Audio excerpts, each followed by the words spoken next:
Mega fans అంతా ఎప్పుడెప్పుడా అని ఎదురు చూస్తున్న megastar Chiranjeevi, power star Pawan Kalyan హీరోలుగా నటిస్తున్న సినిమా త్వరలోనే సెట్స్ పైకి వెళ్ళబోతోంది. నిర్మాత టి సుబ్బరామిరెడ్డి ఇప్పటికే ఈ విషయంపై క్లారిటీ ఇచ్చారు. స్టార్ డైరెక్టర్ త్రివిక్రమ్ ఈ సినిమాకు స్టోరీ రెడీ చేస్తున్నారట. పవన్ ప్రస్తుతం త్రివిక్రమ్తో ఓ సినిమా చేస్తున్నాడు. చిరు, ఉయ్యాలవాడ నరసింహారెడ్డి షూటింగ్లో బిజీగా ఉన్నారు. ఈ రెండు సినిమాలు పూర్తి కాగానే చిరంజీవి, పవన్ కళ్యాణ్ హీరోలుగా సినిమా సెట్స్ పైకి వెళ్తుందని చెబుతున్నారు. మెగా బ్రదర్స్ ఇద్దరు హీరోలుగా చేస్తూ ఈ సినిమాపై ఇప్పటికే అంచనాలు భారీగా పెరిగిపోయాయి. నిర్మాత సుబ్బరామిరెడ్డి ప్రెస్టీజ్గా తీసుకోవడంతో బడ్జెట్ విషయంలో కూడా ఈ సినిమా రికార్డులు సృష్టించనుంది.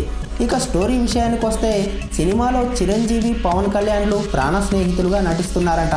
పొలిటికల్ మాస్ ఫాలోయింగ్ బ్యాక్డ్రాప్లో నడిచే ఈ సినిమా మణిరత్నం దళపతి సినిమాను గుర్తుకు తెస్తోందని కూడా వార్తలు వస్తున్నాయి. దళపతి సినిమాలో రజనీకాంత్ క్యారెక్టర్ పవన్ కళ్యాణ్, మమ్ముట్టి క్యారెక్టర్ చిరంజీవి చేస్తారంట. మొత్తానికి ఎన్నో రోజులుగా ఎదురు చూస్తున్న మెగా ఫ్యాన్స్ కళ ఇన్ని రోజులకు నెరవేరబోతోంది.